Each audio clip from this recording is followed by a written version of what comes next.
Hey guys, welcome to Binize channel. Today I'm gonna introduce you how to choose the right car info.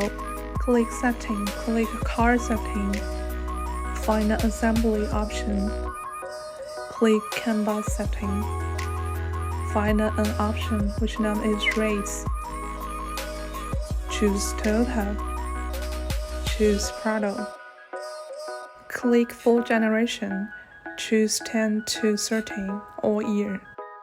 After a few seconds, the car head unit will recognize the new car info. After doing these steps, you are also being able to check My Car app. So here you can check the AC settings, you can check the door info, and then you can check other options here.